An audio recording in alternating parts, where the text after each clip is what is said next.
We're wrapping up Galatians chapter 4, verses 21 through 31. If you're a guest with us today, Paul has basically been writing to the church at Galatia that has been trying to be persuaded by the Judaizers to go back to the law. And Paul's doing everything he can to convince them, hey, I've taught you to walk in freedom as believers in Jesus Christ. Why would you ever want to go back to the law? Because the law is restricting and the law is death. And he's, again, making his point. So today, at the end of this chapter, he literally takes the law with a capital L that being the law that Moses had, that is really what we consider the first 5 books of the Old Testament. That is also known as the what? The Pentateuch, or the what? The Torah. All right, so good for you guys. So there's first 5 books, Genesis, Exodus, Leviticus, Numbers, and Deuteronomy, was written, we believe, by Moses, and it was what we call the law, capital L. So now, Paul's doing everything he can to show them that they are no longer under the law, so he actually takes the law, the Torah, and he uses it to prove his point, that they're no longer under the law, which is kind of crazy. And he uses this story as an allegory, which is a narrative which has a deeper meaning. And I think that pastors have a tendency to do that with the Bible all the time. And we have to be careful about giving the Scripture a different meaning than what was intended. But since Paul's doing it in the New Testament, I'm okay with that. All right? I'm okay with that. He's literally, at this point, using 2 sons, 2 mothers, 2 covenants, 2 mountains, and 2 cities to prove his point here in his last 10 to 11 verses. So here's what I want to do with you this morning, is I just want to read to you quickly those last 10 verses, and then we'll break the story down even more, because he refers back to a passage in Genesis. Galatians 4:21, it starts out, "Tell me, those of you who want to be under the law, don't you hear the law?" He's like, you realize that you would be rejecting God's gift and missing the purpose of the law altogether if you don't get this. He continues and says, "For it is written that Abraham had 2 sons, one by a slave and the other by a free woman. But the one by the slave was born according to the impulse of the flesh, while the one by the free woman was born as the result of a promise. These things are illustrations." This is the allegory. "These things are the illustrations, for the women represent 2 covenants. One is from Mount Sinai and bears children into slavery. This is Hagar. Now Hagar is Mount Sinai in Arabia and corresponds to the present Jerusalem, for she is in slavery with her children. But the Jerusalem above is free, and she is our mother. For it is written, 'Rejoice, childless woman, who does not give birth. Burst into song and shout, you who are not in labor, for the children of the desolate are many, more numerous than those of the woman who has a husband.' Now you, brothers, like Isaac, are children of promise. But just as then the child born according to the flesh persecuted the one born according to the Spirit, so also now. But what does the Scripture say? Drive out the slave and her son, for the son of the slave will never be a co-heir with the son of the free woman. Therefore, brothers, we are not children of the slave, but of the free woman." Now, I just read to you those 11 verses, which is really Paul taking out of Genesis chapter 12 through 21. And let me lay that out to you. Let me break it down for you. I'm going to start with the life of Abraham in Genesis chapter 12, verses 1 through 9, and I just want to tell you the story. At this point, Abraham was 75 years old. He's called by God to go to Canaan, and God promises him many descendants. Like there will be many generations that come after Abraham. Both Abraham and his wife Sarah being his very first wife, wanted children, but it says that Sarah was barren. And God was waiting until both of them were pretty much as good as dead before they would perform the miracle of sending them a son. And Paul pretty much states that in Romans chapter 4. So Abraham's 75, he's married to Sarah, and they have no children, and she's barren. We then get to Genesis chapter 16, and we see that now Abraham is 85 years old, 10 years later in Genesis chapter 16. And the promised son has not yet arrived. There's supposed to be many descendants, but we haven't even had a kid yet. And Abraham's 85, and Sarah's like close behind. That's old. And Sarah becomes impatient, so she suggests that Abraham marry Hagar, her maid, and try to have a son by her. This act was kind of strange for you and I today, but it was absolutely legal in their society. That was something that they were able to do. But it definitely was not the will of God. And they were trying to force the hand of God. So Abraham followed Sarah's suggestion and married her servant, Hagar. And then later on in that chapter, a year later, Abraham's 86 years old, and Hagar gets pregnant. And Sarah, she does what any faithful wife would do. She gets jealous. Like, why couldn't I have Abraham's first child? Well, Sarah, this was your idea in the first place. And things are so difficult in their home that Sarah literally throws Hagar out of the home. But now the Lord intervenes and sends Hagar back and promises to take care of her and her son. When Abraham is 86, that son is born to Hagar, and it is named Ishmael. You with me? Abraham and Sarah. Abraham marries Sarah's servant, Hagar. Abraham sleeps with Hagar. She becomes pregnant and has a child, and his name is Ishmael. The next two chapters, Genesis 17 and 18, now Abraham is 99 years old. We skip ahead 13 years. And God speaks to Abraham and promises again that he will have a son by Sarah. I promise you, I've said this first, and I will say it again, that you will have a child with Sarah. Can you imagine them just like looking at each other like, oh my goodness, we're almost 100 years old, and we're going to be new parents. It's kind of crazy to think about, but later again, God appears, and again, he reaffirms this promise to Sarah as well. Then we get to Genesis chapter 21, verses 1 through 7. Abraham's now exactly 100 years old, and the son is born. They name him Isaac, meaning laughter, as commanded by God to name him that.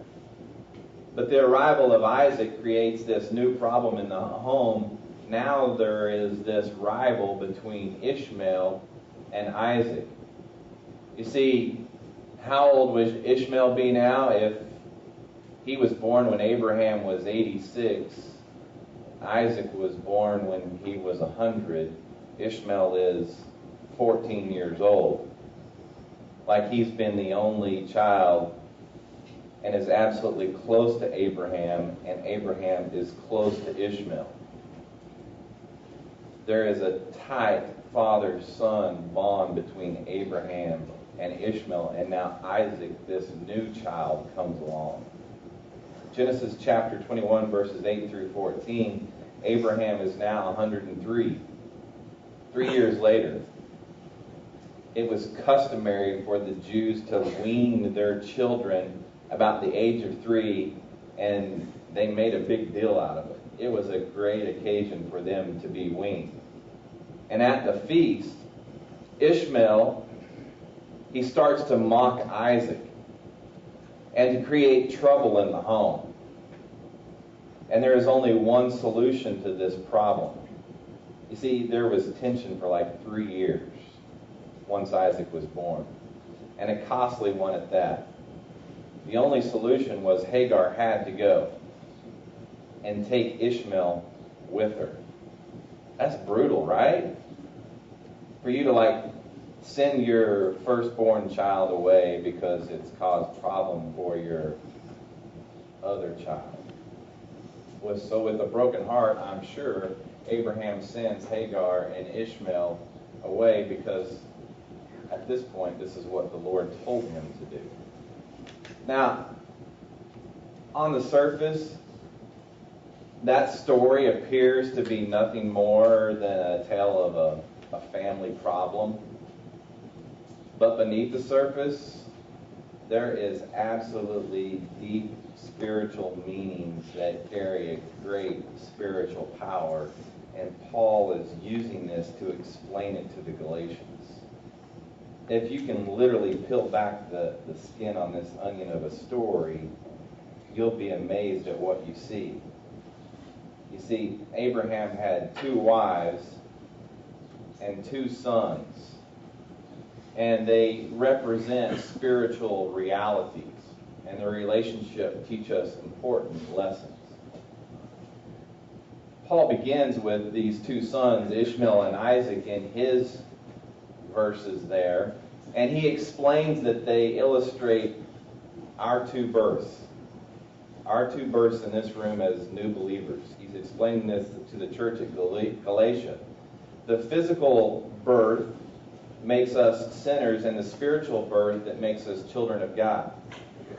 You see, he's got 2 things that he's dealing with here. First of all, he's dealing with the old covenant. He's dealing with the law. Hagar, the slave, representing that law in the old covenant. Ishmael is conceived by the flesh. It's not by the will of God. And an earthly Jerusalem is in bondage. And then on the other side, he's comparing and contrasting the new covenant. This would be of grace. It would be of Sarah, now labeled the free woman, and Isaac's conceived miraculously instead of the flesh, because God did this when they were old. And the whole heavenly Jerusalem that he's talking about, where there's absolute freedom.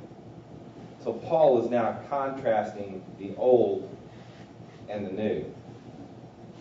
You see, Isaac illustrates some very particulars about believers in certain things. He was born of God's power. In fact, God deliberately waited 25 years before he granted Abraham and Sarah their son. He was born after the Spirit, Paul says in Galatians 4:29. And of course, the Christians, the church at Galatia, is born of the Spirit. He's saying, look, you're just like Isaac. Isaac came into the world through Abraham, who represents faith. Paul says that we are born of faith. And Sarah, so that he was born by grace through faith. As every true Christian, Paul will again state that in Ephesians. So not only was he born by God's power, but he says he brought joy. Isaac brought joy. There was laughter. There was laughter when he was born, because who would have ever thought that a 90 and 100-year-old couple could birth a child? And he absolutely brought joy to Abraham and Sarah. I absolutely believe that salvation is a joyful experience. I mean, you hear it all the time when people come to know the Lord. It's pretty exciting. It's not only just for them, but it's for those around them. We come in here and just hear about the excitement of someone coming to know the Lord. That birth of Isaac brought joy just as our salvation brings joy. And then it says that Isaac grew and he was weaned, Genesis 21:8. I have to say the same thing, and this is probably where I sit mainly in this ministry, is I'm all about salvation. I'm for salvation, but there's something that comes after salvation. There's growth that you have to experience after salvation. You can't just be a baby in the faith your whole life. You, at some point, have to be weaned and grow in your faith. Along with maturity comes this weaning. Paul tells us in 1 Corinthians that we must lay aside the childish things. In fact, John says, even the children understand forgiveness. There has to be a point of maturity and a point of growing.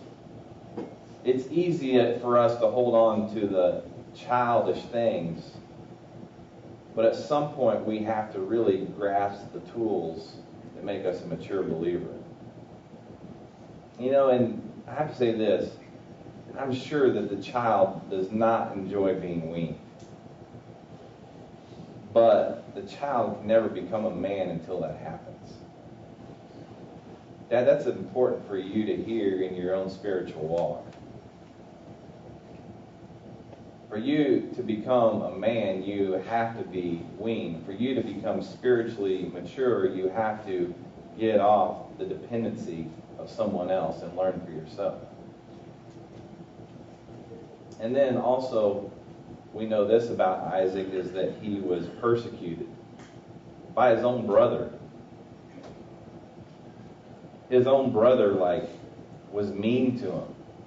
Ishmael, who represents the flesh, caused problems for Isaac, just as our flesh causes problems for us. Ishmael created no problems in the home until Isaac came along. He was a good kid. But as soon as Isaac came along and jealousy came along, that fleshly pattern began to rise up in Isaac.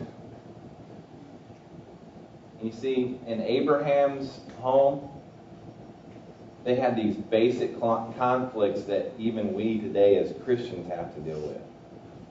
You had Hagar versus Sarah, which represents the law versus grace. You realize we do deal with that today, right? The law versus grace here in the church. And then you also had Ishmael versus Isaac, which is representing Ishmael the flesh and Isaac the spirit. That's literally our daily struggle in wrestling, is with the spirit and the flesh.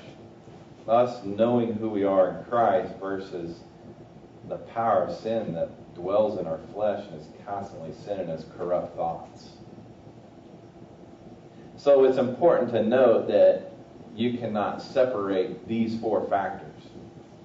The Judaizers were pretty much coming along to the church at Galatia, and they were teaching that the law made the believer more spiritual. And Paul's saying, if you believe that's true, then you've totally missed everything that I've said to you. Paul makes it clear that the law only releases the opposition of the flesh. It only increases the flesh. If you're going to continue to follow the law, I guarantee you that temptation will become even greater. There was no law strong enough to save them. It's well been said that the old nature knows no law and the new nature needs no law. Paul's trying to separate the two.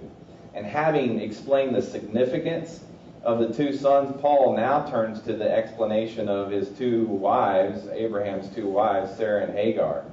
He's illustrating the contrast between the law and grace, and is proving that the believers no longer under the law.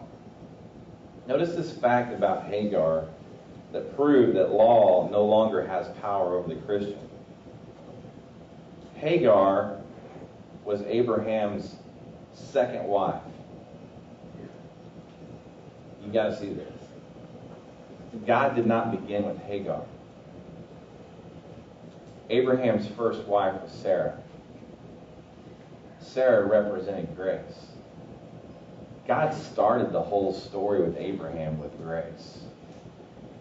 Then Hagar, his second wife, comes along, and she represents the law. As far as God's dealing with men are concerned, God began with grace. He began with grace. In Eden, God provided for Adam and Eve by grace, right? He said, everything is yours. There's only like one rule. Keep that rule and everything will be cool.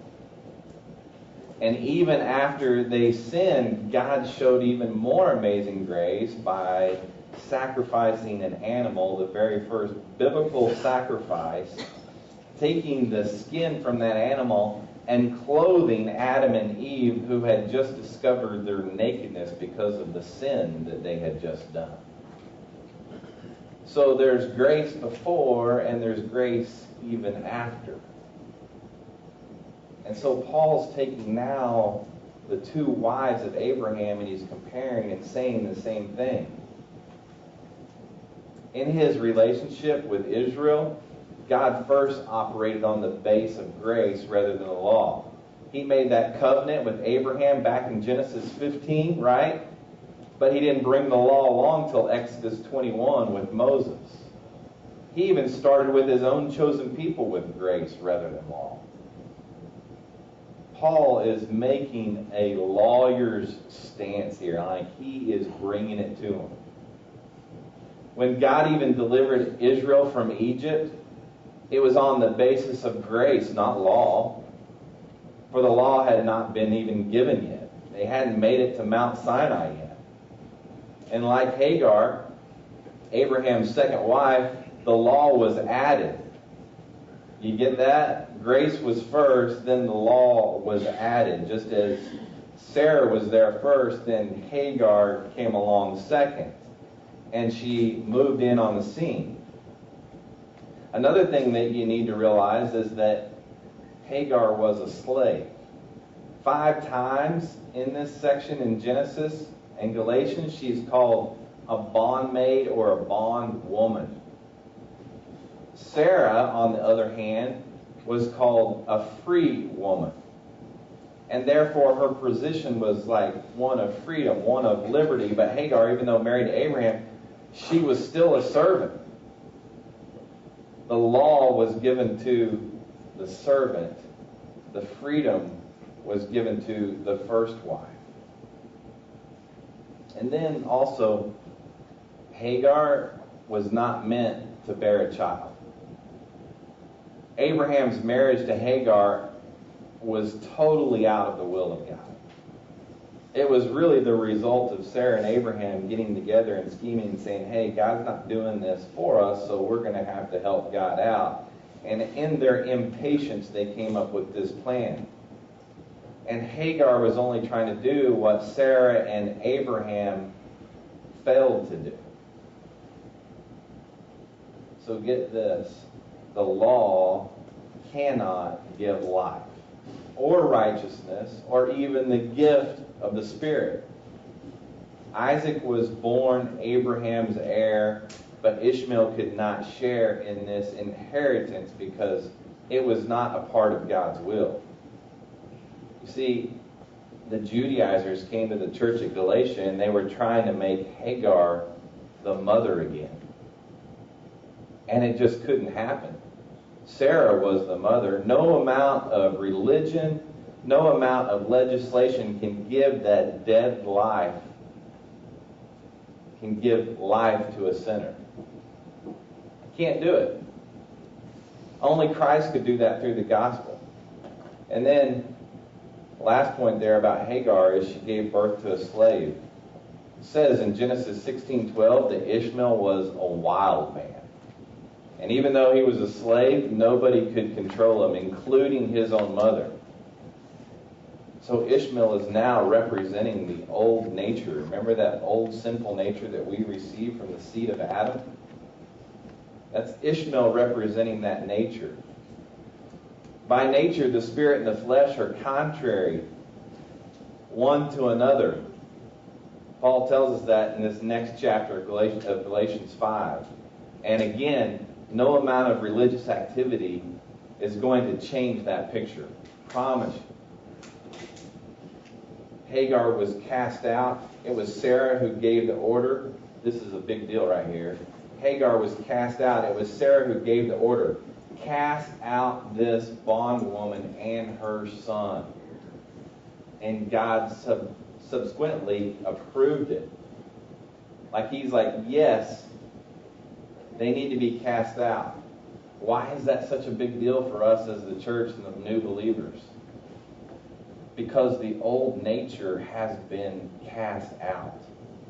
Like when I became, as Keith said, a new creation, my old nature was totally eradicated. It was taken out and removed, and it was gone.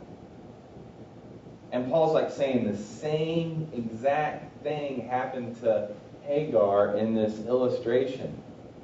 She was like taken out, removed, and totally gone from the picture.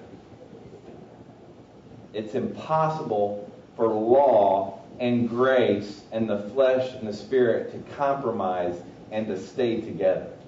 Can't happen. You cannot have two natures living inside of you. It's not going to happen. I have one nature inside. Look, there's a battle going on in me. I get that. I understand that. But that battle is not between my nature. My nature is solid in Christ. I am a new creation, period. I am forgiven. I am a child of God. So what is the wrestling that goes on? It's with the flesh. As in Isaac and Ishmael, they wrestled with the flesh and the spirit. I'm holy. I'm redeemed. There's a spirit that lives in me, and yet this power of sin that like works in my flesh and sends me messages all the time. That's the battle. I just constantly have to remind myself that I'm wholly redeemed and forgiven. I have to sit up here and constantly remind you that you're wholly redeemed and forgiven. That you're a saint. That's how God has made you as a new creation. And if you walk in that, life changes for you. It becomes totally different for you. If not, if you really walk around here going, I've got two natures and they're like battling with each other, you're never going to win that fight. You're never going to win that. You'll walk all the days of your life here on earth with that battle going, well, this was a bad day. Well, this is a good day. This is a bad day. This is a good day. When the truth of the matter is, if you walk around every day with the mindset, I'm wholly redeemed, I'm a saint, I'm a child of God, even in the midst of you making bad decisions, you're still holy. You're still forgiven. You're still a son, a daughter of God. You still are an heir of God. That's the beauty of the gospel. And then one more note about Hagar. She never married again. She was cast out, and she never married again. God never gave the law to any other nation. It was only to Israel. He didn't give it to you, the church. He gave it to His people. So why in the world would you go back to the law when God didn't even give it to you in the first place? From the human point of view, it might seem cruel that God should command Abraham to send away his own son Ishmael, whom he loved dearly, who he loved very much, who he treasured. But it was the only solution to the problem. For the wild man could never live with the child of the promise. They can't live together. They can't coincide together, just as an old nature and a new nature cannot coincide together. God understood the pain that Abraham was going through. Even as he gave his own son later on, he understood Abraham's pain, his broken heart. See, I believe that legalism is one of the major problems among Christianity today. As much as I said I'm excited about people getting saved and everything else, I'm really excited about people getting set free from legalism and bondage of religion. I can say that because I've been there. I walked that journey. I was on that treadmill. I was in that rat race. I was trying to keep up with everybody. I was trying to be a good person in my own strength, and it just didn't work.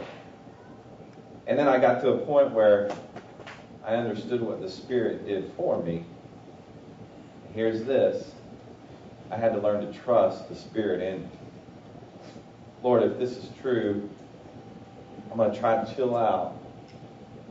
I try to chill out on what I've believed my whole life, what I've been brought up to understand. And I know people with good intentions wanted me to know this and to live my life this way, but I'm going to cast that aside. I'm going to send that away, and I'm going to trust that your Spirit in me is good enough. And oh my, what a ride. I'll say this about legalism. You have to understand, that does not mean the setting of spiritual standing. That's not what it's talking about. It means worshiping those standards. For like you to put those standards above your relationship with God, that's really what it's talking about. It also means like judging other believers on the basis of those standards. Like, if I can't even live up to them, but yet I force them and cast them on everybody else, that's legalism. That's condemnation. And Paul says, there now, for those who are in Jesus Christ, there is no condemnation. A person can refrain from smoking and drinking and attending theaters, for example, and they still not be spiritual. The Pharisees even had high standards, yet they're the ones that crucified Jesus. And I close with that last verse. Church, you have to see this. He says, therefore, brothers, we're not children of the slave, but of the free one. Church, you're not under the law. You don't need a list of things to tell you how to live your life. There is a holy, living, loving, forgiving God that has taken up residence in you and wants to guide you, wants to instruct you, wants to teach you, and even do this for you because you've already proven that you can't do it in your own strength. That is amazing. That is all Paul is trying to say to the church at Galatia. You want the law? I just showed you. God used the law to show you that grace abounds. And it's only with grace that we live. Father, I pray that you give us understanding and wisdom in your word today. Thank you. What an incredible story that Paul goes back and he uses your own word to defend the truth of what he's teaching that you've blessed him with in this new covenant. And so, Father, I pray even today in this very room that you would cause believers to be set free from the tyranny of religion. That you would see that you truly love them. And I pray that you give them strength to trust you, to trust your word, to trust that you'll do this in their life. Father, I thank you for today, and thank you for your word, and I pray these things in Jesus' name. Amen.